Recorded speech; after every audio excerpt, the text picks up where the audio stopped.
When the townsfolk of Cedar Ridge saw Marcus Kane marry the deaf girl everyone pitied, their laughter echoed through the Texas dust, convinced they were witnessing the biggest mistake of 1867. But within 2 years, Catherine Kane would transform from the town's object of mockery into its greatest source of pride, proving that sometimes the most extraordinary gifts come wrapped in silence. What they discovered about her talents would change not just their small frontier community, but challenge everything they thought they knew about what it means to truly communicate. The stagecoach wheels ground to a halt, kicking up a cloud of red dust that made Marcus Kane squint his eyes. Cedar Ridge, Texas stretched out before him like a half-finished painting, wooden buildings that looked like they'd been thrown together in a hurry, and a church steeple that reached only halfway to heaven. The year was 1867, and the whole town smelled like horse sweat and big dreams. Marcus stepped down from the coach, his leather toolbox heavy in his calloused hands. After 3 years of war, he'd learned that a man could rebuild anything if he had the right tools and enough backbone. The July heat hit him like a slap, but he didn't mind. Heat meant work, and work meant money, and money meant he could finally stop running from the ghosts that followed him home from Virginia. "Welcome to Cedar Ridge," called out a man with a belly that strained against his vest buttons. "Name's Jake Morrison. I run the general store and pretty much everything else that needs running around here." Marcus shook the offered hand, noting the soft palm of a man who counted money more than he swung hammers. "Marcus Kane, I hear you folks need a carpenter." "Need one," Jake laughed, mopping his sweating forehead with a dirty handkerchief. "Son, we need about 10 carpenters, 2 doctors, and a miracle worker. This town's growing faster than weeds after a rainstorm." As Jake led him down the dusty main street, Marcus took in the sights. The barbershop sign hung crooked on rusty chains. The saloon's batwing doors had lost half their slats. Even the jail looked like it might fall down if someone sneezed too hard. But Marcus saw possibility in every broken board and loose nail.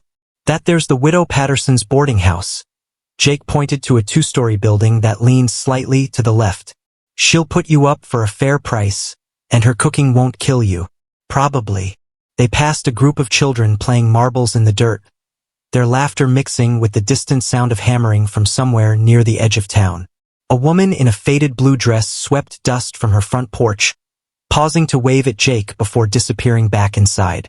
"Peaceful place," Marcus observed, already planning which buildings he'd fix first. "Mostly," Jake agreed. Then his voice dropped to a whisper. "Though I should warn you about the Miller place. Old Henry's got himself a daughter, and she's not quite right in the head." Marcus raised an eyebrow but said nothing. He'd learned during the war that every town had its secrets, and most of them were smaller than people made them out to be.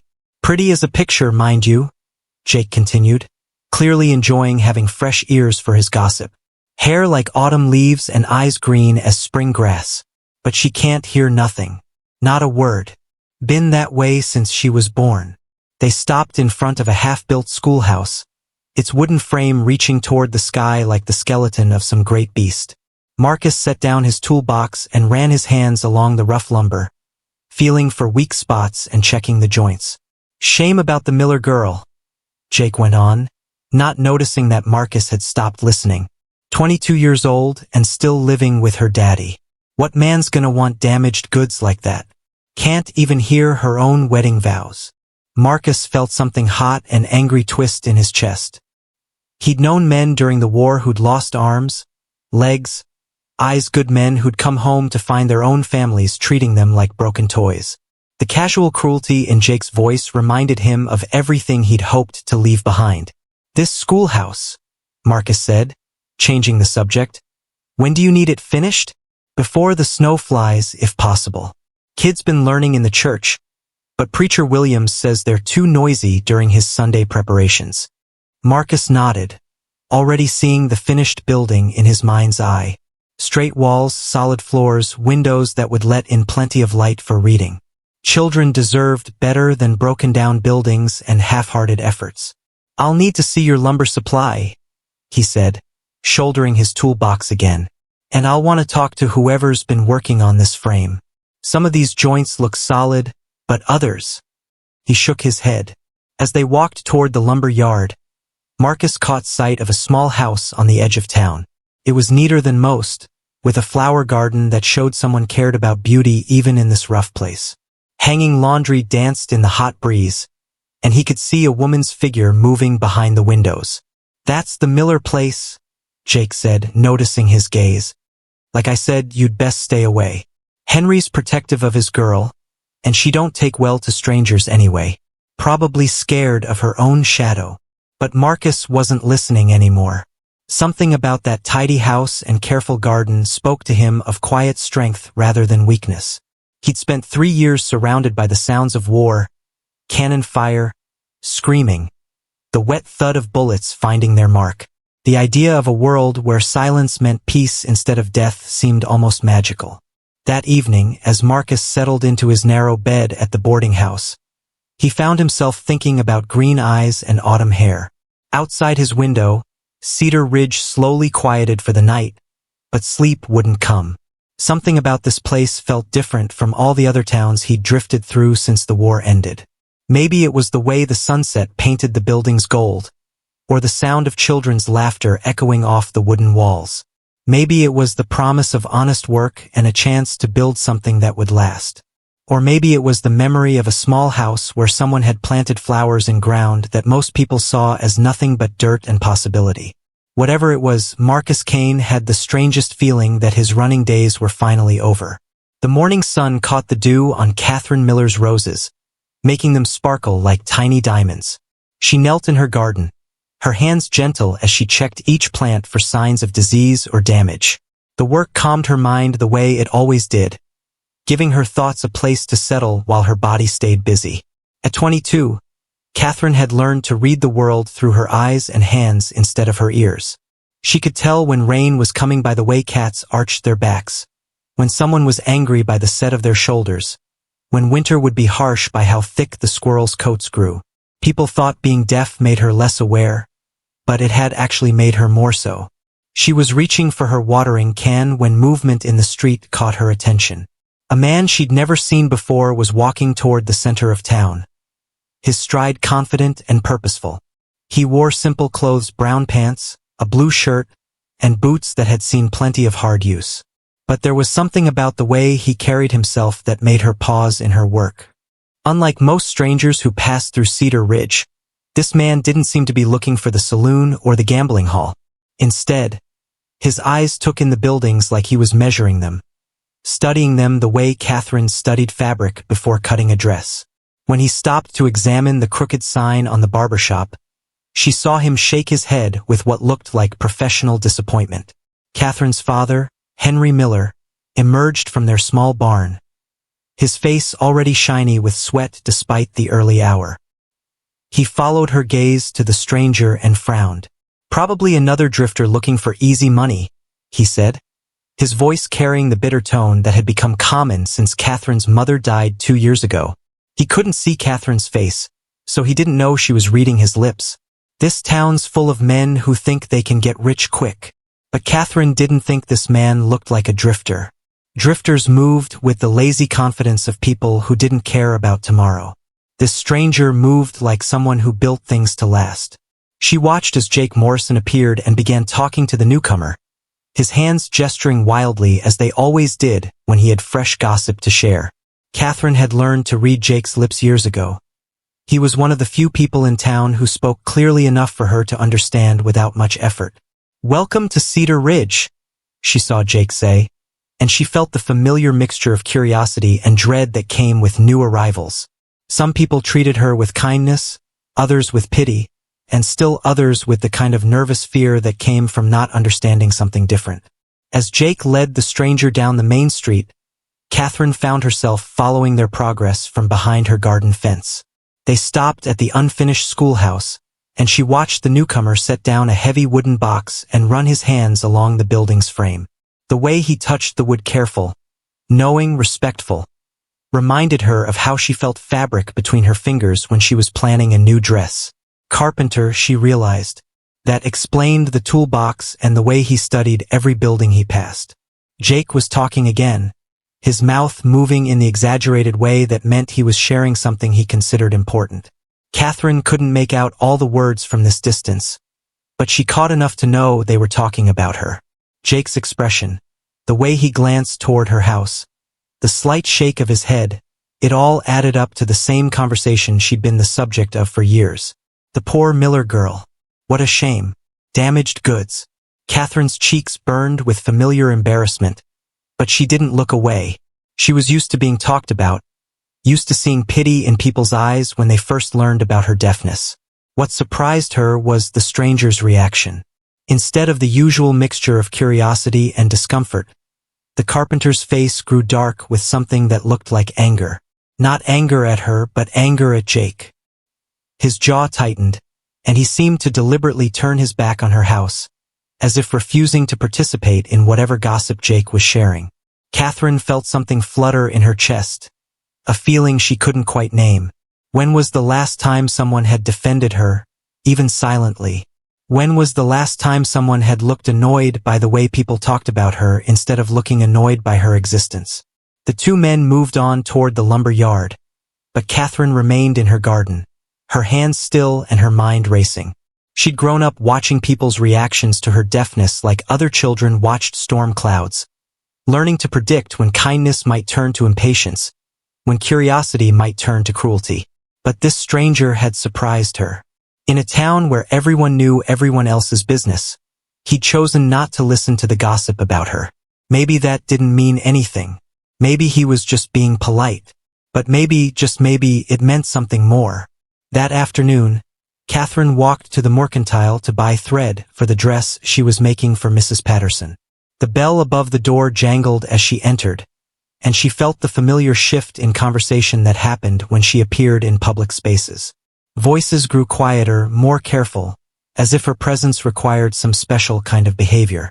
She was examining spools of blue thread when she sensed someone watching her. Turning, she found herself looking directly into warm brown eyes that belonged to the carpenter she'd seen that morning. He was standing near the counter, a list in his hand, but his attention was focused entirely on her. For a moment, neither of them moved. Catherine felt her heartbeat quicken, not from fear but from something else entirely. The carpenter's gaze wasn't pitying or uncomfortable. It was simply interested, like he was seeing her as a person rather than as a problem to be solved or avoided. Then he did something that made Catherine's world tilt on its axis. He smiled, not the careful, too bright smile that people usually gave her, but a real smile that reached his eyes and made tiny lines appear at their corners. Without thinking, Catherine smiled back. The moment stretched between them like a bridge neither had expected to cross. Then Jake Morrison's voice boomed across the store, shattering the spell. "Marcus, you find everything you need." The carpenter Marcus turned away to answer, but not before Catherine saw him glance back at her one more time. She clutched her spool of thread to her chest and hurried toward the door, her face burning with a mixture of embarrassment and something dangerously close to hope.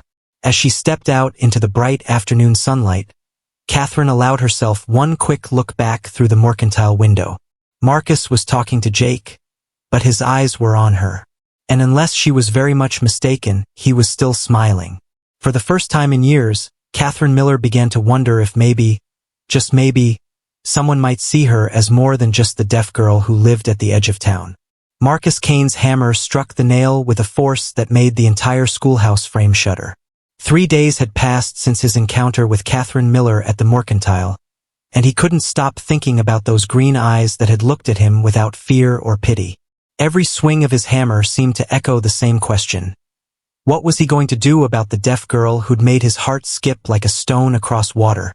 "You're gonna split that board if you keep hitting it like you're mad at it," called out Tommy Jenkins, the 15-year-old boy who'd been assigned to help Marcus with the construction. Tommy was all elbows and enthusiasm, eager to learn carpentry from someone who actually knew what he was doing. Marcus paused, wiping sweat from his forehead with the back of his sleeve. The August heat was brutal, but that wasn't why his shirt was soaked through.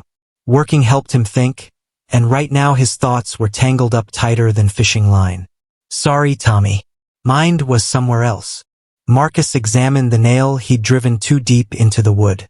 It would hold, but it wasn't his best work. "Somewhere else or someone else?" Tommy grinned, showing teeth that were still too big for his face. Saw you staring at the Miller place this morning when you thought nobody was looking. Marcus felt heat rise in his cheeks that had nothing to do with the sun. Just studying the carpentry work on their fence. Good joints, solid construction.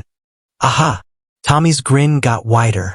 And I suppose you were studying carpentry when you spent 10 minutes talking to Mrs. Patterson about what kind of thread Catherine Miller likes to use for her sewing. The boy was too smart for his own good. Marcus had indeed pumped the boarding house owner for information about Catherine. Learning that she made most of her own clothes and helped other women in town with their sewing when they needed delicate work done. Mrs. Patterson had spoken of Catherine with genuine fondness, which told Marcus more about the girl's character than all of Jake Morrison's gossip combined. Hand me that level, Marcus said, changing the subject. But as Tommy passed him the tool, a commotion from the street caught their attention. Dr. Samuel Hayes was hurrying toward the Miller house, his black medical bag clutched in his white-knuckled grip. Behind him followed Mrs. Patterson and 2 other women, their faces tight with worry. Something was wrong. Marcus dropped his hammer and started toward the street, Tommy close behind him. They weren't the only ones who'd noticed the doctor's urgent visit. Several other townspeople had emerged from their shops and houses, craning their necks to see what was happening. Henry Miller took a bad fall, explained Sarah Chun, the Chinese woman who ran the laundry. Her English was careful but clear, each word chosen with precision. His horse spooked at something, kicked him hard in the chest before running off. Marcus felt his stomach clench. Henry Miller was Catherine's only family, her protection against a world that didn't always treat different people kindly. If something happened to him, is he going to be all right? Tommy asked, his young face serious now. Sarah shrugged, but worry clouded her dark eyes. Dr. Hayes will do what he can. But Henry's not a young man anymore. Through the open door of the Miller house, Marcus could see people moving around inside. Catherine appeared briefly in the doorway, her face pale and frightened as she spoke with Dr. Hayes. Even from a distance, Marcus could see her hands shaking as she tried to communicate what had happened. That's when he realized something that made his chest tight with anger and sadness. Catherine was alone in there with a crowd of people, trying to understand what was wrong with her father, and most of them probably couldn't talk to her in any way she could understand. They meant well, but their kindness was useless if they couldn't bridge the gap between her world and theirs. Marcus had learned some basic hand signals from a deaf soldier during the war. Nothing fancy, just enough to ask for water or warn about enemy movement. It wasn't much, but it might be better than nothing. Tommy, finish checking those joints, he said, already walking toward the Miller house. I'll be back. The crowd parted as Marcus approached, probably figuring he was just another curious neighbor. But instead of stopping at the edge of the group, he walked straight to the doorway where Catherine stood, her green eyes wide with fear and confusion. Miss Miller, he said, then lifted his hands and began to move them in the simple patterns he remembered. His fingers felt clumsy and uncertain, but he managed to spell out, I want to help. Catherine's eyes went wide with shock. For a moment, she just stared at him, as if she couldn't believe what she was seeing. Then her hands moved in response, fluid and graceful in a way that made his rough attempts look like a child's scribbling. You know sign language? She asked with her fingers. A little, Marcus admitted, both speaking and signing at the same time. Learned from a friend during the war. Not very good at it. But Catherine's face had transformed, relief washing over her features like sunrise after a long night. For the first time since the accident, she wasn't alone with her fear. The doctor says Papa has broken ribs, she signed, tears starting to flow down her cheeks. He's having trouble breathing. I don't know what to do. Marcus felt something break open in his chest, not from sadness, but from a fierce protectiveness he'd never experienced before.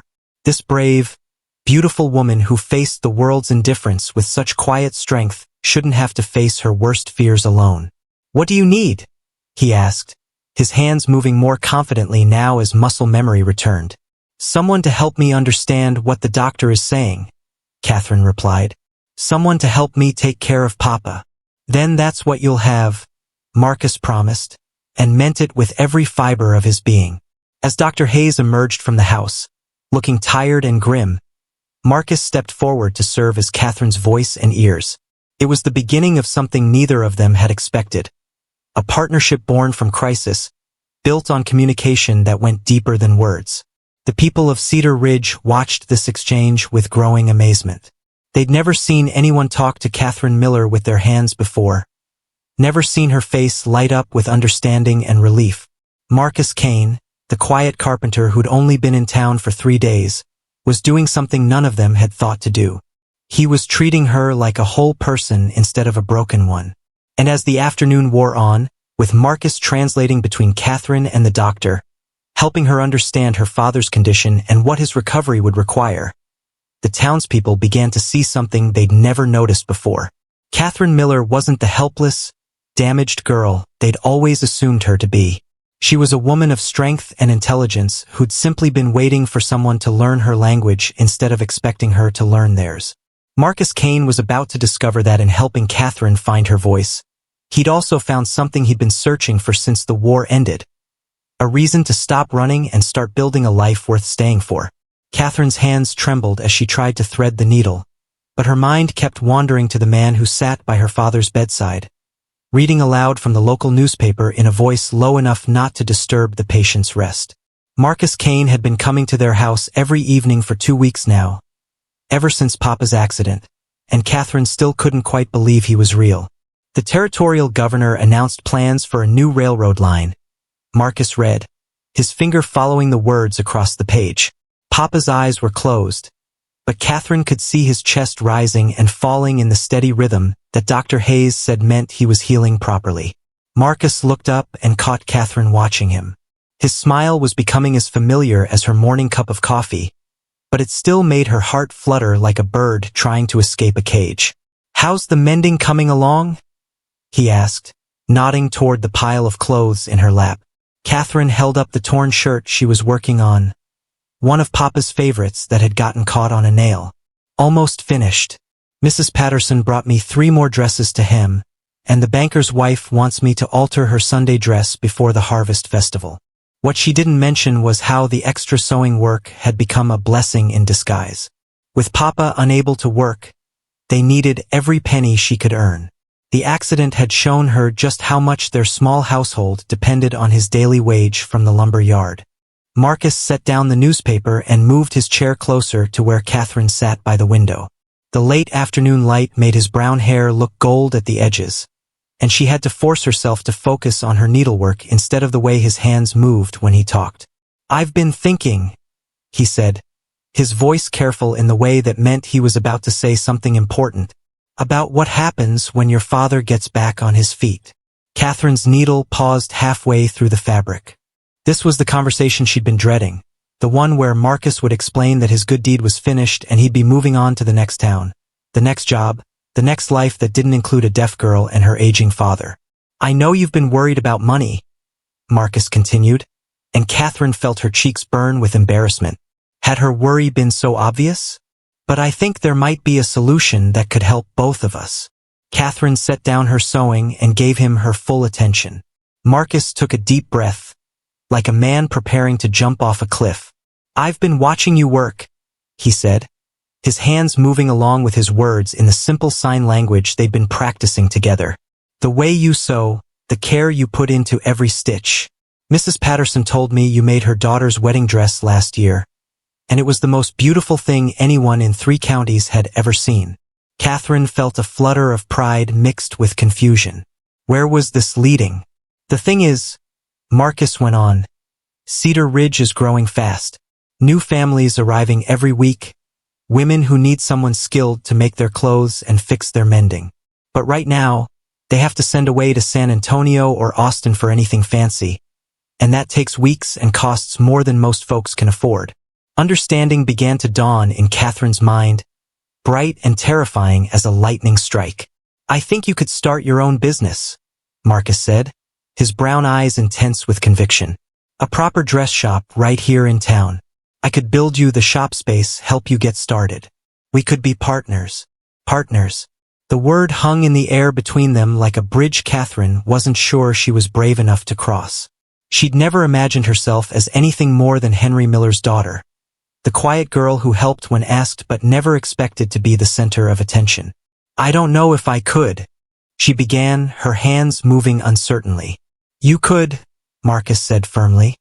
"I've seen what you can do, Catherine. These women would be lucky to have you making their dresses." Before Catherine could respond, the sound of voices outside drew their attention. Through the window, they could see Jake Morrison talking animatedly with Lucinda Hartwell, the woman who currently ran the only dress shop in Cedar Ridge. Lucinda's pinched face was red with anger, and she kept pointing toward the Miller house. Catherine couldn't hear what they were saying, but she could read the sharp movements of Lucinda's mouth well enough to catch the general meaning. Something about that deaf girl and getting ideas above her station, and decent people won't stand for it. Marcus's jaw tightened as he watched the scene unfold. "Looks like word's already getting around about our conversation." "How could they know?" Catherine asked, then felt foolish. In a town the size of Cedar Ridge, secrets lasted about as long as ice cream in August. "Probably saw me asking Mrs. Patterson about empty buildings for rent," Marcus admitted. "I should have been more careful." Catherine felt a familiar weight settle on her shoulders, the burden of being different in a place where different was often seen as dangerous. Lucinda Hartwell had been making adequate dresses for adequate women for 20 years. She wouldn't take kindly to competition, especially from someone she considered inferior. "Maybe this isn't a good idea," Catherine said, her hands moving slowly as doubt crept into her voice. "People talk, and they don't always say kind things about me. What if they won't buy dresses from someone who can't hear?" Marcus leaned forward, his eyes fierce with an intensity that took Catherine's breath away. "What if they will? What if there are people in this town who care more about quality than gossip? What if you're exactly what Cedar Ridge needs, and you just don't know it yet?" Catherine stared at him, seeing her own reflection in his eyes. Not the broken girl that others saw, but someone capable and strong and worthy of dreams. It was a terrifying and wonderful feeling. "Besides," Marcus added with a grin that made him look years younger, "I happen to know that the banker's wife is already bragging to her friends about the beautiful alterations you're doing to her dress. And Mrs. Chun mentioned that she'd love to have someone local who could make clothes that actually fit properly instead of hanging like flour sacks." Despite her fears, Catherine felt a smile tugging at the corners of her mouth. "You've been asking a lot of questions around town. A man likes to know what he's getting into before he makes a business proposition," Marcus said solemnly, then ruined the effect by winking at her. Catherine laughed, a sound she made so rarely that it always surprised her when it happened. But Marcus seemed to have a gift for drawing laughter out of her, along with dreams she'd never dared to voice. From the bed, Papa stirred and opened his eyes. He looked from Catherine to Marcus, taking in their close proximity and the way they were smiling at each other, and Catherine saw understanding dawn in his weathered face. "What are you two plotting over there?" Papa asked, his voice still weak but tinged with curiosity. Marcus and Catherine exchanged glances, and Catherine felt a strange new feeling building in her chest, hope mixed with determination, fear balanced by excitement. Maybe it was time to stop letting other people decide what she was capable of. Maybe it was time to find out what Catherine Miller could really do when someone believed in her. "We're planning to change everything, Papa," she said, her hands moving with growing confidence. "And I think we might actually be crazy enough to do it." The wildflowers in Marcus's hands shook like autumn leaves as he climbed the steps to the Miller front porch, his heart hammering against his ribs so hard he wondered if the whole town could hear it. 3 months had passed since Henry Miller's accident, and in that time, something had grown between Marcus and Catherine that was stronger than friendship, but too fragile to name out loud. "You look like you're about to face a firing squad instead of asking a girl's father for permission to court her," Tommy Jenkins observed from his perch on the schoolhouse steps across the street. The boy had become Marcus's unofficial shadow, learning carpentry during the day and apparently studying romance in his spare time. Marcus shot him a look that could have melted iron. "Shouldn't you be helping your mother with chores?" "Already done. Besides, this is way more interesting than feeding chickens." Tommy grinned and settled in to watch the show. "The whole town's been waiting to see if you'd work up the courage." That wasn't helping Marcus's nerves any. He'd faced Confederate soldiers and survived 3 years of war. But the thought of sitting across from Henry Miller and explaining his intentions toward Catherine made his mouth go dry as desert sand. The door opened before he could knock, and Catherine appeared, her green eyes bright with surprise. She wore a dress of soft yellow that she'd made herself, and Marcus thought she looked like captured sunshine. "Marcus, I wasn't expecting you until this evening." Her hands moved gracefully as she spoke, a habit she'd developed since he'd started learning her language. "I know, but Marcus held out the wildflowers, his usual confidence deserting him completely. "I wanted to talk to your father. About something important." Catherine's eyes widened, and a flush of pink colored her cheeks. She understood immediately what kind of conversation required wildflowers and formal visits during daylight hours. "Papa's in the kitchen, drinking coffee and complaining about Dr. Hayes's orders to rest," she said, stepping aside to let him enter. "Fair warning, he's been expecting this conversation for weeks." Henry Miller looked up as Marcus entered the small kitchen, his weathered face breaking into a knowing smile. Well, about time you showed up with flowers in your hand instead of that toolbox." Marcus felt sweat break out across his forehead despite the cool morning air. "Mr. Miller, I was hoping we could talk. About Catherine. About my intentions." "Sit down, son, before you fall down."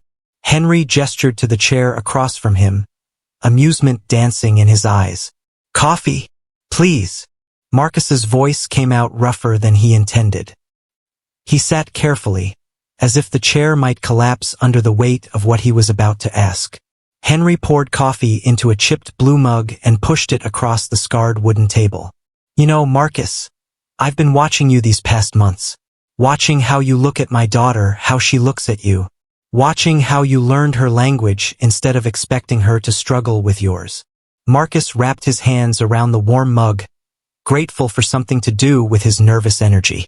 "Sir, I know this might seem sudden, but..." "Sudden?"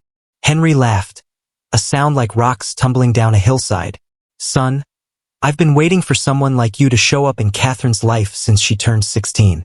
Someone who sees her as a woman instead of a problem to be solved." The words hit Marcus like a physical blow. He'd expected resistance, arguments about Catherine's disability making her unsuitable for marriage, concerns about her ability to be a proper wife. He hadn't expected understanding. "The thing is," Henry continued, his voice growing serious, "Catherine's not like other girls. She's never going to be the kind of wife who can holler at you from the next room when supper's ready, or hear the baby crying in the middle of the night without you waking her up." Marcus leaned forward, his brown eyes intense. "Mr. Miller, I don't want Catherine to be like other girls. I want her to be exactly who she is." "And who is that?" The question hung in the air like smoke from a campfire. Marcus thought about all the evenings he'd spent in this house, watching Catherine work with needle and thread, seeing the concentration on her face as she created beauty from simple cloth. He thought about the way she laughed when he made clumsy mistakes with sign language, how she patiently corrected his hand positions until he got them right. He thought about the intelligence in her green eyes when she talked about her dreams for the dress shop, the fierce determination that burned beneath her quiet exterior. "She's the strongest person I've ever met," Marcus said finally. "She's creative and kind and braver than any soldier I fought beside during the war. She faces every day in a world that doesn't understand her, and she does it with grace and dignity. She's everything I never knew I was looking for." Henry studied Marcus's face for a long moment, as if reading something written there in a language only fathers could understand. Finally, he nodded. "Then you have my blessing to ask her." "But Marcus," Henry's voice carried a warning now, "if you ever make her feel less than the remarkable woman she is, if you ever treat her deafness like something that needs to be fixed or hidden, you'll answer to me. And despite what Dr. Hayes says about taking it easy, I can still swing a hammer hard enough to knock sense into a fool." Marcus stood up, relief and terror warring in his chest. "Thank you, sir. I promise you, I'll spend every day of my life making sure Catherine knows how precious she is." "Good. Now get out of my kitchen and go ask that girl to marry you before she dies of curiosity." She's been pacing the front room like a caged cat since you walked in here. Marcus found Catherine in the parlor, her hands busy with a piece of embroidery that she'd clearly been working on without paying attention. The thread was tangled and the stitches uneven, a sure sign that her mind was elsewhere. "Catherine," Marcus said softly, waiting until she looked up before continuing to speak and sign at the same time. "I just had a very interesting conversation with your father." Catherine set down her needlework, her hands trembling slightly. "Oh." Marcus dropped to one knee beside her chair, taking her hands in his. They were small and soft but marked with the tiny scars that came from years of working with needles and scissors. To Marcus, they were the most beautiful hands in the world. "Catherine Miller," he said, his voice steady now that the moment had finally arrived. "I know I'm not much to look at, and I don't have a lot of money saved up yet, but I love you more than I ever thought it was possible to love another person. I love your strength and your kindness and the way you see beauty in everything around you. I love the way you make me want to be a better man, and I love the way you've taught me that the most important conversations happen with the heart, not the voice." Catherine's eyes filled with tears, but she was smiling through them. "Will you marry me?" Marcus asked, his hands shaping the words in the language she'd taught him. "Will you build a life with me here in Cedar Ridge? Will you let me love you for the rest of our days?" Catherine's answer came not in words or signs, but in the way she threw her arms around his neck and kissed him with all the joy and love and hope that had been building in her heart for months. From the kitchen came the sound of Henry Miller chuckling and muttering something about young folks taking their sweet time about everything. And from across the street, Tommy Jenkins whooped loud enough to wake the dead, then ran off to spread the news that Marcus Kane and Catherine Miller were getting married. And wasn't that just the most romantic thing anyone had ever seen? The laughter started before Catherine even reached the church steps, rippling through the crowd like water over stones. October 15th, 1867, had dawned crisp and clear, perfect weather for a wedding, but Catherine felt like she was walking through a storm of whispered comments and barely concealed amusement. "Look at her dress," she heard Mrs. Hartwell say to her companion, not bothering to lower her voice. "Thinks she's some kind of princess, doesn't she?" Catherine's hand tightened on Marcus's arm, but she kept her head high. The dress had taken her 3 weeks to make, working by candlelight after her daily chores were done. It was her mother's wedding gown, altered to fit her smaller frame and updated with delicate embroidery that had made her fingers ache from the intricate work. She thought it was beautiful, but seeing the smirks on some faces made her wonder if she'd been fooling herself. "You look perfect," Marcus murmured, his free hand moving in a quick sign that only she could see. "Don't listen to them." But it was hard not to listen when the comments followed them like shadows. Catherine had learned to read lips well enough to catch most of what people were saying, and very little of it was kind. Poor Marcus. Doesn't know what he's getting himself into. A deaf wife?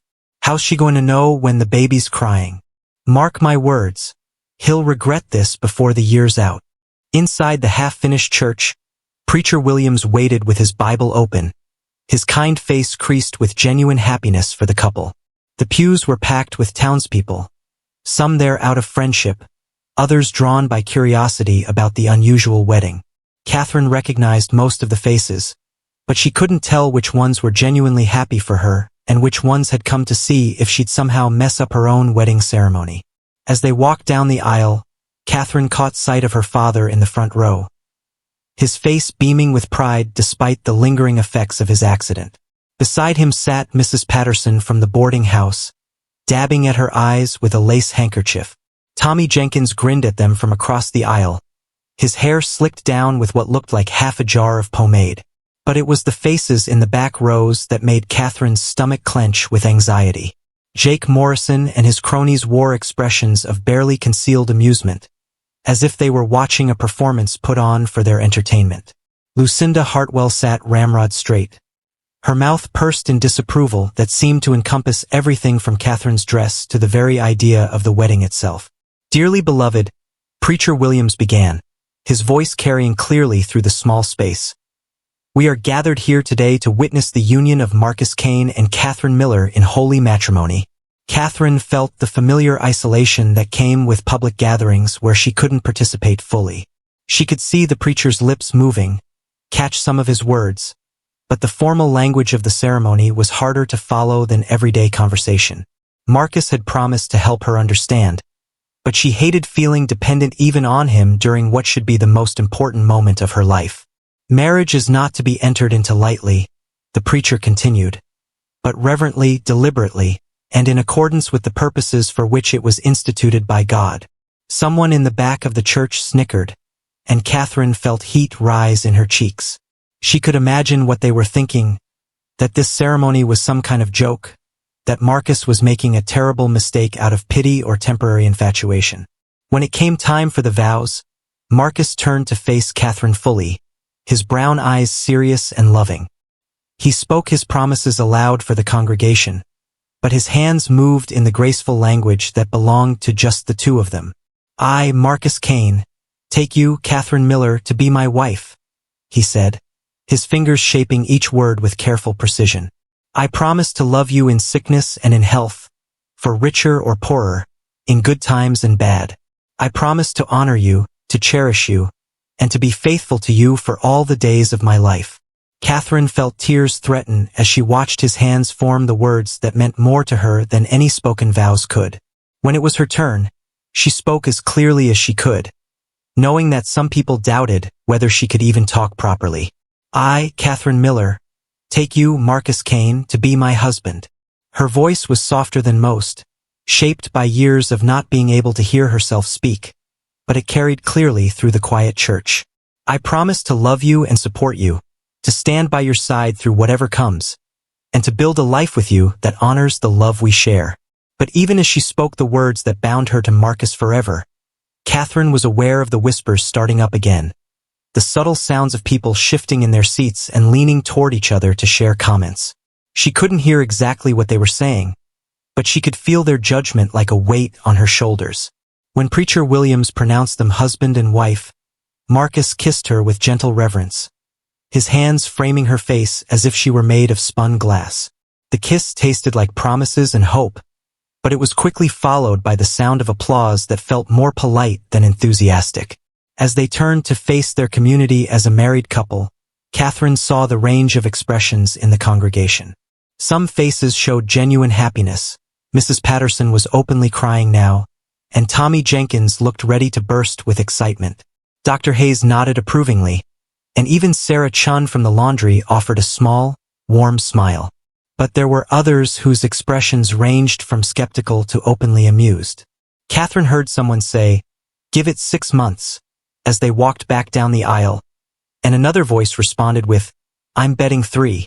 Outside the church, the October sun felt warm on Catherine's face, but she couldn't shake the chill that had settled in her bones. This was supposed to be the happiest day of her life, but instead she felt like she'd just provided entertainment for people who saw her marriage as either a curiosity or a tragedy. "Mrs. Kane," Marcus said softly, using her new name for the first time. "How does that sound?" Catherine managed a smile, pushing down the hurt that threatened to overwhelm her happiness. "It sounds like the beginning of everything." But as they accepted congratulations from well-wishers and endured the knowing looks from skeptics, Catherine couldn't help wondering if Marcus would eventually come to regret his choice. The whole town seemed convinced that he'd made a mistake, that marrying a deaf woman was an act of charity rather than love. What if they were right? What if the romance of their courtship couldn't survive the reality of daily life? What if Marcus woke up one morning and realized that love wasn't enough to bridge the gap between her world and his? As they walked toward the reception that Mrs. Patterson had insisted on hosting, Catherine held tight to Marcus's arm and tried to silence the doubts that the wedding guests had planted in her mind. She'd just married the man she loved more than life itself. So why did she feel like she was walking toward a battle instead of a celebration? The needle slipped through the silk like it was cutting through butter, but Catherine's hands moved with the speed and precision of someone who'd found her calling. 6 months had passed since her wedding, and the small room behind Marcus's carpentry shop had been transformed into something magical. Bolts of fabric in every color imaginable lined the walls, and 3 half-finished dresses hung from wooden forms that Marcus had carved by hand. "Mrs. Kane, this is absolutely breathtaking," gasped Margaret Henderson, the banker's daughter, as she turned in front of the mirror wearing her engagement dress. The deep blue silk brought out her eyes, and the fitted bodice showed off her figure without being improper. I've never owned anything so beautiful in my entire life. Catherine felt a familiar glow of satisfaction as she made final adjustments to the hem. Each dress was like solving a puzzle, figuring out what colors worked with a woman's skin, what style would flatter her figure, what details would make her feel like the best version of herself. It was work that filled her heart as much as her coin purse. The wedding is next month, Margaret continued, admiring herself from every angle. When word gets out about this dress, you're going to have more customers than you know what to do with. Catherine smiled as she pinned the hemline. Word was already getting out, faster than she'd dared to hope. Women were traveling from neighboring towns just to see what the deaf seamstress could create, and orders were backing up for weeks. Marcus had to expand the workshop twice already to keep up with her success.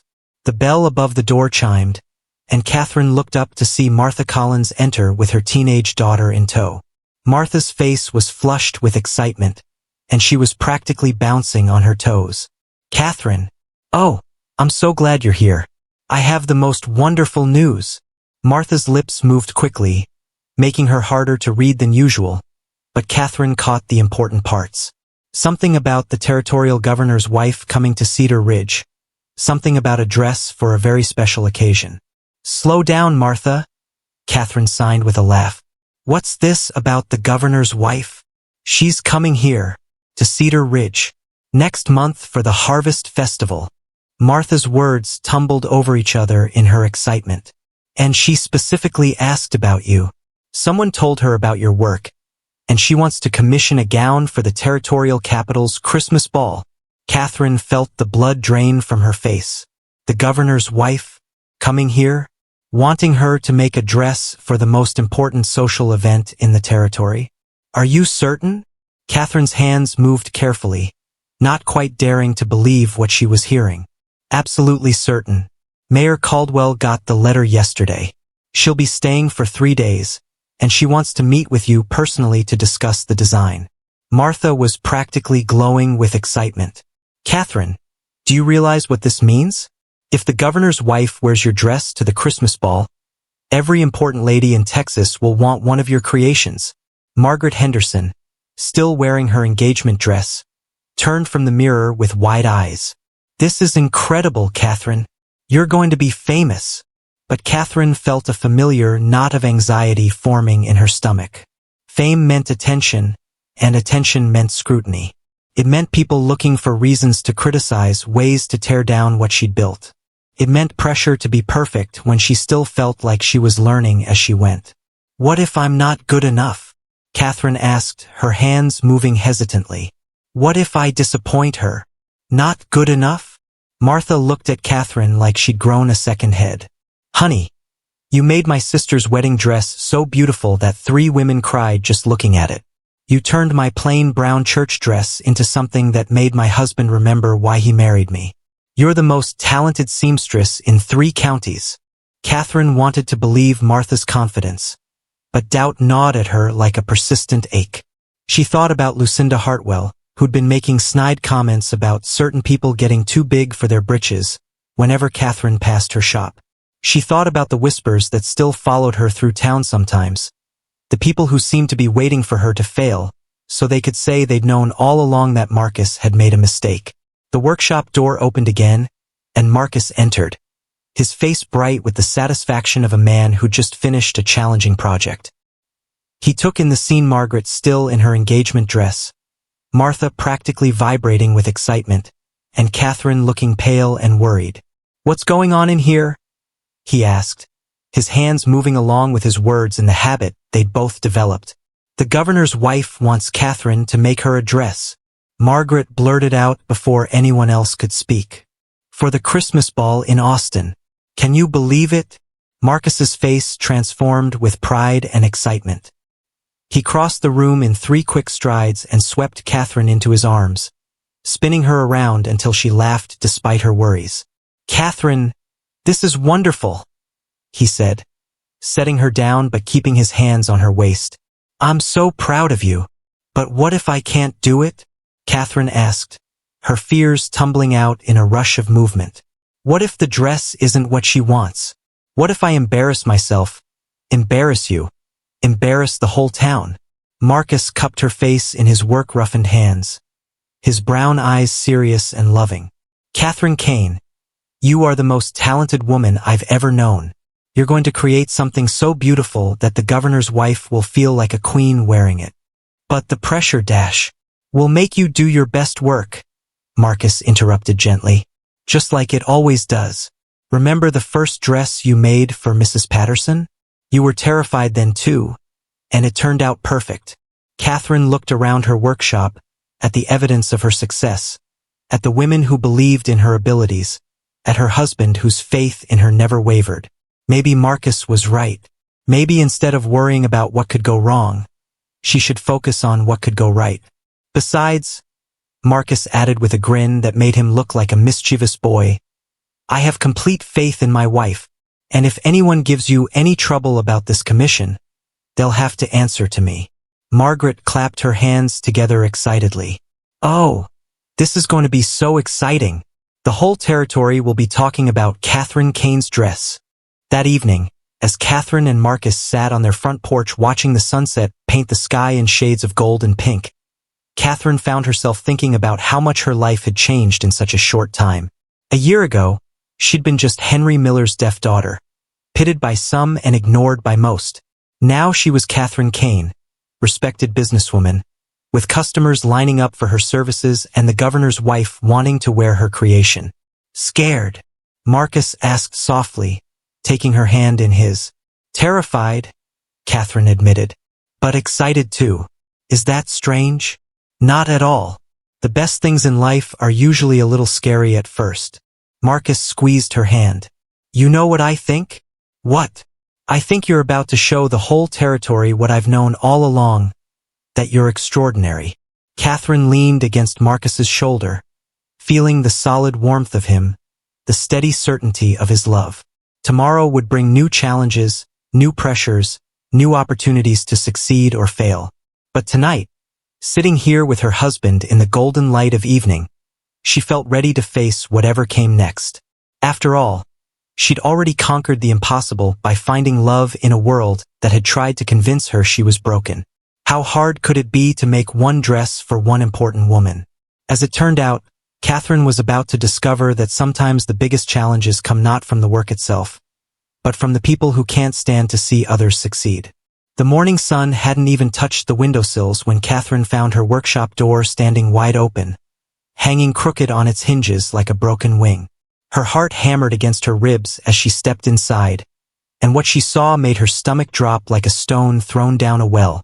Fabric lay scattered across the floor in colorful tatters, yards of silk and cotton and wool that had taken months to collect, now slashed beyond repair. Her sewing machine, the beautiful singer that Marcus had saved for 3 months to buy her, sat overturned with its delicate mechanisms bent and broken. But worst of all was the half-finished governor's dress, the creation she'd been pouring her heart into for 2 weeks, hanging in shreds from its wooden form. No, no, no, Catherine whispered, dropping to her knees among the ruins of her dreams. She picked up pieces of the governor's dress with shaking hands, trying to see if any of it could be salvaged. But whoever had done this had been thorough in their destruction. On the back wall, painted in white letters that seemed to mock her, were the words, "Freaks don't belong." Catherine's scream pierced the morning quiet, a sound of pure anguish that came from somewhere deep in her chest. She'd made so few sounds in her life that this one felt torn from her very soul. Marcus came running from their house, still in his nightshirt, his hair standing up in all directions. When he saw the devastation, his face went through a series of changes. Confusion, understanding, and finally a rage so fierce that Catherine had never seen anything like it. Who did this? He demanded, his hands shaking as they formed the signs. Who would do something so cruel? Catherine couldn't answer. She sat surrounded by the pieces of her destroyed work, tears streaming down her face as the reality of what she'd lost hit her like repeated blows. Weeks of careful labor, hundreds of dollars worth of fabric, the commission that could have made her reputation. All of it gone. Other people began arriving, drawn by Catherine's scream and Marcus's shouts. Mrs. Patterson appeared first, her face going white when she saw the destruction. Tommy Jenkins was close behind, his young face twisted with anger. Dr. Hayes came running with his medical bag, thinking someone had been hurt, and stopped short when he saw what had really happened. "This is monstrous," Mrs. Patterson breathed, stepping carefully through the wreckage. Who could hate someone enough to do this? Marcus was examining the broken door, his carpenter's eye taking in the details of how the destruction had been carried out. 3 people at least, he said grimly. Maybe 4. They used a crowbar on the door, and these cuts in the fabric are too clean to be random. This was planned. Catherine heard him talking but couldn't focus on his words. All she could think about was the governor's wife, who would arrive in 4 days expecting a dress that no longer existed. All she could think about was the customers who had trusted her with their special occasions, whose faith in her had been destroyed along with their orders. "Catherine?" a familiar voice said gently, and she looked up to see Sarah Chun kneeling beside her, the Chinese woman's dark eyes full of sympathy. "I am so sorry this happened to you." "It's over," Catherine signed numbly. "Everything I worked for, everything I built, it's all ruined." "No," Marcus said fiercely, dropping to his knees beside her.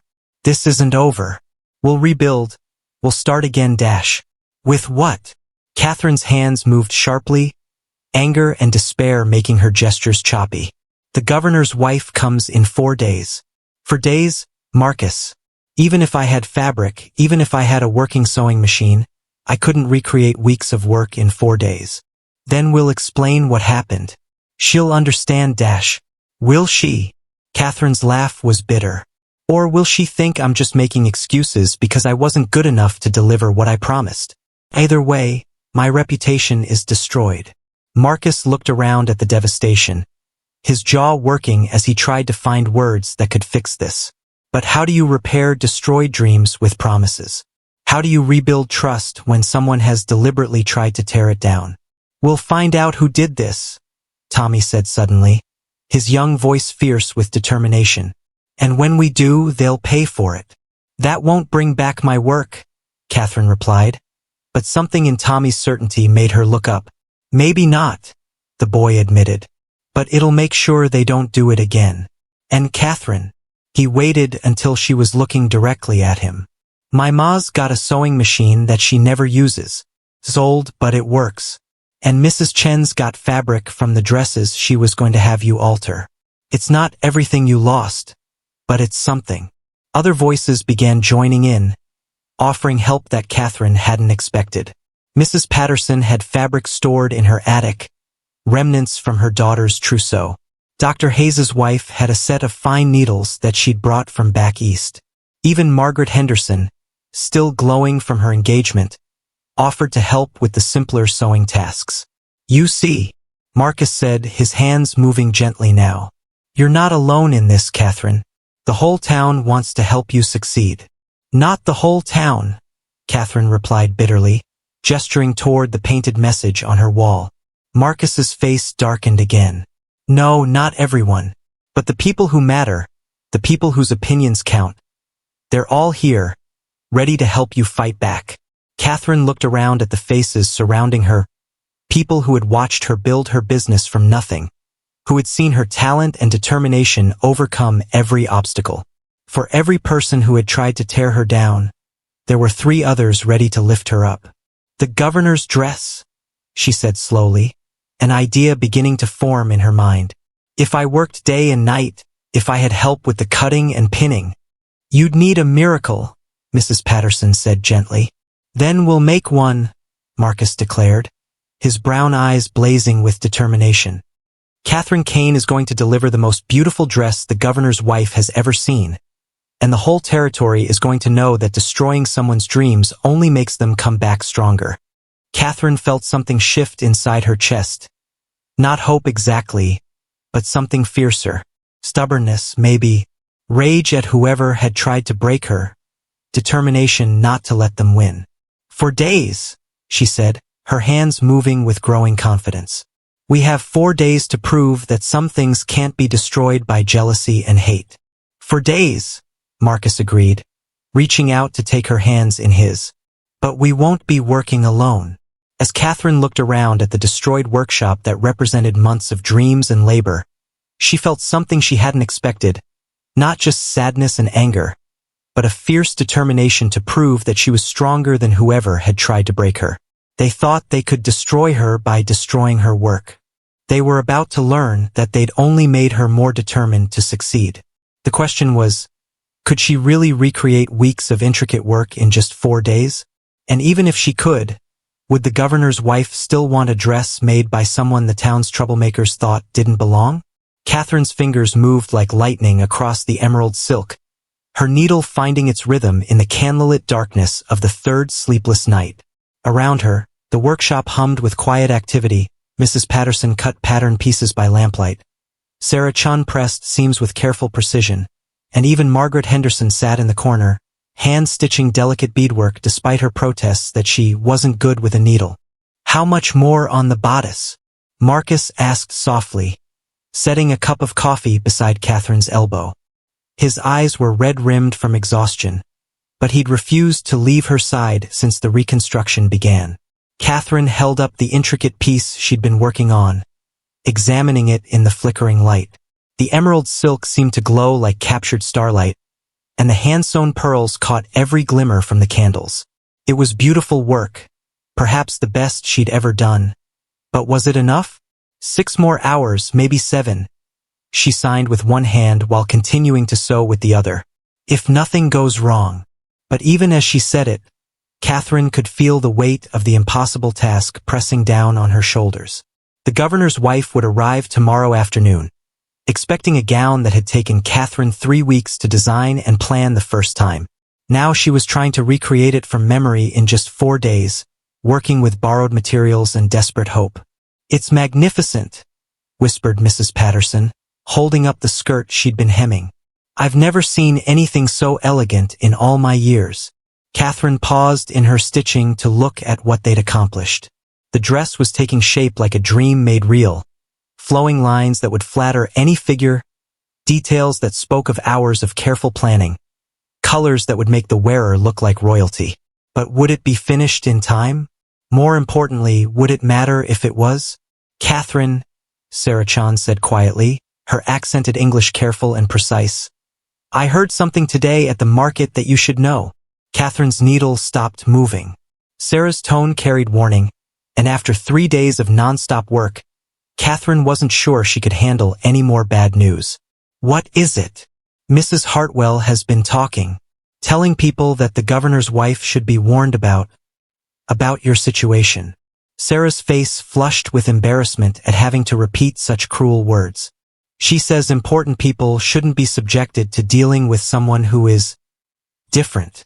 The needle slipped in Catherine's hand, pricking her finger and drawing a drop of blood that she quickly wiped away before it could stain the silk. She'd known this was coming, the whispers, the attempts to undermine her before the governor's wife even arrived. "Let her talk," Marcus said grimly, his hands forming angry shapes in the lamplight. "Actions speak louder than gossip. When the governor's wife sees this dress, she'll know exactly what kind of talent Catherine has." "But what if she doesn't even give me a chance?" Catherine asked, voicing the fear that had been growing in her mind all evening. "What if she listens to the gossip and decides she doesn't want to work with someone like me?" Margaret Henderson looked up from her beadwork, her young face fierce with indignation. "Then she's a fool, and she doesn't deserve to wear something you made." "Margaret's right," Mrs. Patterson added firmly. "Any woman with eyes can see the quality of your work. And from what I've heard about the governor's wife, she's got more sense than to listen to small-town gossip." Catherine wanted to believe them, but doubt gnawed at her like a persistent ache. What if all this work, all this effort from people who believed in her, turned out to be for nothing? What if the governor's wife took one look at Catherine and decided she'd rather work with someone more conventional? "Besides," Tommy Jenkins said from the doorway, where he'd been keeping watch for any signs of more trouble, "I found out something interesting today." Everyone turned to look at the boy, who was practically bouncing with excitement despite the late hour. "What kind of something?" Marcus asked. The kind that involves 3 very nervous men who've been asking around town about when the next stagecoach leaves for San Antonio. Tommy grinned. Seems like someone's in a hurry to leave Cedar Ridge all of a sudden. Catherine felt a spark of satisfaction cut through her exhaustion. They're running. Like rabbits when the hunting dogs come out, Tommy confirmed. Jake Morrison's been asking about selling his store, and I heard Lucinda Hartwell's nephew rode out of town this morning with his saddlebags packed full. Good, Marcus said with grim satisfaction. Let them run. Cedar Ridge is better off without people who think destroying others' dreams is entertainment. Catherine returned to her stitching, but her mind was racing. If the people responsible for destroying her workshop were fleeing town, it meant they were afraid of getting caught. It meant they knew what they'd done was wrong, even if they tried to justify it as protecting the town's reputation. But more than that, it meant she was winning. They'd tried to break her spirit, and instead they'd only made her more determined.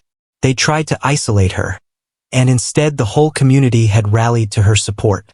They tried to destroy her dreams, and she was rebuilding them stronger than before. Catherine, Sarah Chan said softly, may I ask you something? Catherine nodded, still focused on the intricate beadwork she was adding to the dress's neckline. When I first came to Cedar Ridge 3 years ago, people were not always kind to me either. Different accent, different customs, different way of seeing the world. Sarah's voice was thoughtful, remembering. I was afraid to start my laundry business because I thought no one would trust their clothes to someone foreign. Catherine looked up, seeing something in Sarah's dark eyes that she recognized. The weight of being different in a place that valued sameness. What changed your mind? Catherine asked. My husband said something that I never forgot. He said that being different is not the same as being wrong. He said that sometimes the world needs people who see things differently, who can offer something new. Sarah smiled, her hands steady on the fabric she was pressing. I think Cedar Ridge is lucky to have both of us. The words hit Catherine like a physical warmth spreading through her chest. She'd spent so much time worrying about fitting in, about proving she belonged, that she'd almost forgotten the simple truth Sarah had just reminded her of. She didn't need to be like everyone else to be valuable. Thank you, Catherine signed, her hands trembling slightly with emotion and exhaustion. No, thank you, Sarah replied, for showing me that building something beautiful is the best way to answer people who try to tear you down. As dawn light began creeping through the workshop windows, Catherine held up the nearly finished dress. It was everything she'd envisioned and more elegant without being flashy, sophisticated without being cold, beautiful in a way that would make any woman feel like the best version of herself. But more than that, it was proof. Proof that talent couldn't be destroyed by jealousy, that dreams were stronger than the people who tried to crush them, that sometimes being different was exactly what the world needed. One more day, Catherine whispered to herself, her fingers already reaching for the final details that would make this dress perfect. One more day to finish the most important work of her life. One more day to prove that Catherine Kane belonged exactly where she was, doing exactly what she was meant to do. One more day to show the world that sometimes the most beautiful things come from the most unexpected places. The carriage wheels crunched to a stop in front of the Cedar Ridge Hotel, and Catherine felt her heart nearly jump out of her chest as an elegant woman in traveling clothes stepped down onto the dusty street. Governor's wife Rebecca Patterson, no relation to Mrs. Patterson from the boarding house, was younger than Catherine had expected, with intelligent gray eyes and the kind of confident bearing that came from years of navigating political society. She's beautiful, Margaret Henderson whispered from their hiding spot behind the mercantile window. And look at that dress she's wearing. The fabric alone must have cost more than most people make in a month. Catherine swallowed hard, suddenly very aware of her own simple work dress and the calluses on her hands from 3 days of non-stop sewing. What had she been thinking? How could someone like her create something worthy of someone who clearly had access to the finest dressmakers in the country? Stop it, Marcus said firmly, his hand finding hers and squeezing tight. I can see that doubt creeping into your eyes, and I won't have it. You've created something extraordinary, Catherine. Don't let fear make you forget that. Through the window, they watched as Mayor Caldwell and his wife rushed forward to greet their distinguished visitor. Mrs. Patterson spoke with the easy grace of someone accustomed to meeting important people, but Catherine noticed that her eyes were taking in everything around her. The buildings, the people, the general atmosphere of the town. She's observant, Catherine signed, her hands moving nervously. She's judging everything she sees. Good, Mrs. Patterson. The boarding house, Mrs. Patterson said stoutly. Let her judge. She'll see a town that's growing and prospering, full of good people who work hard and take care of each other. Catherine wanted to share Mrs. Patterson's confidence, but her stomach was tied in knots. The finished dress hung in her workshop, wrapped in clean white sheets like a precious secret. It was beautiful, perhaps the most beautiful thing she'd ever created. But would it be enough for someone who probably had gowns made by famous designers in New York and Paris? When is she supposed to come see you? Tommy asked, pressing his face against the window to get a better look at the governor's wife. This afternoon, after she's had time to rest from her journey, Catherine replied. Mayor Caldwell is bringing her by at 3 o'clock. That gave her exactly 4 hours to prepare. 4 hours to somehow transform herself from a nervous small-town seamstress into someone worthy of creating a dress for the most important woman in the territory. You know what you need? Margaret said suddenly, her face lighting up with inspiration. You need to look the part.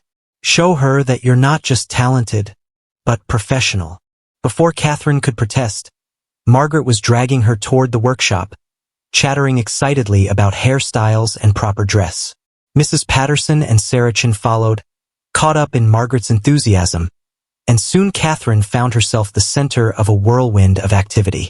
Sit still, Margaret commanded, pulling pins from Catherine's simple braid and letting her auburn hair fall in waves around her shoulders. We're going to make you look like the successful businesswoman you are. Saracen appeared with Catherine's best dress, a deep blue creation that she'd made for her own wedding but had never worn since. Mrs. Patterson produced a cameo brooch that had belonged to her mother, and even Tommy contributed a handful of wildflowers that he'd picked from the field behind the church. As they worked, Catherine found herself thinking about how much her life had changed since Marcus first walked into Cedar Ridge. A year ago, she would never have imagined sitting in her own workshop, being fussed over by friends who believed in her talent, preparing to meet one of the most important women in Texas. There, Margaret said finally, stepping back to admire her handiwork. Now you look like someone who creates gowns for governors' wives. Catherine looked at herself in the small mirror Marcus had hung on the workshop wall. The woman looking back at her was someone she barely recognized, confident, elegant, professional. Her hair was swept up in a style that Margaret had copied from a magazine. The blue dress emphasized her figure without being improper, and the cameo brooch added just the right touch of sophistication. But more than that, there was something in her eyes that hadn't been there before. Not just talent or determination, but a quiet confidence that came from knowing her own worth. You're ready? Marcus said softly, his hands moving in the gentle signs that had become their private language. More than ready. At exactly 3 o'clock, the knock came at the workshop door. Catherine's heart hammered against her ribs as Marcus opened it to reveal Mayor Caldwell and the governor's wife, both looking curious and slightly uncertain about what they might find inside. Mrs. Patterson, may I present Catherine Kane, our local seamstress, Mayor Caldwell said formally. Catherine, this is Mrs. Rebecca Patterson, wife of our territorial governor. Catherine stepped forward, her mind blank for a moment as she faced the most important client of her life. Then training took over, and she offered a graceful curtsy that Margaret had made her practice. Mrs. Patterson, it's an honor to meet you, Catherine said, her voice clear and steady despite her nerves. I understand you're interested in commissioning a gown for the Christmas ball. The governor's wife studied Catherine with those intelligent gray eyes, taking in everything from her carefully arranged hair to her confident posture. I am indeed, though I must confess, I'm curious about your situation. I've heard conflicting reports about your abilities. Catherine felt the familiar flush of heat in her cheeks, but she kept her voice level. I'm deaf, Mrs. Patterson. I have been since birth. But I can assure you that my hearing has no effect on my ability to create beautiful clothing. Interesting, Mrs. Patterson mused. And you can understand what I'm saying? I read lips quite well, and my husband translates when needed. But I find that most communication about design happens through showing rather than telling. Catherine gestured toward the draped form in the center of the workshop. Would you like to see what I've created for you? Mrs. Patterson nodded, and Catherine felt her hands tremble slightly as she reached for the white sheets. This was it, the moment that would determine not just whether she got this commission, but whether she could truly call herself a success. She pulled away the sheets with one smooth motion, revealing the emerald silk gown in all its glory. Mrs. Patterson's sharp intake of breath was audible even to Catherine, who saw the woman's eyes widen with genuine amazement. My word, the governor's wife whispered, stepping closer to examine the intricate beadwork, the perfect lines, the way the silk seemed to shimmer with captured light. This is extraordinary. Catherine felt a smile spread across her face, not the nervous, hopeful expression she'd been wearing all day, but a confident smile that came from knowing she'd created something truly special. Would you like to try it on? Catherine asked. Mrs. Patterson nodded wordlessly, still staring at the dress as if she couldn't quite believe what she was seeing. And as Catherine began the familiar ritual of helping a customer into one of her creations, she realized that she was no longer the nervous girl who'd been afraid of being judged. She was Catherine Kane, and she made dreams come true one stitch at a time.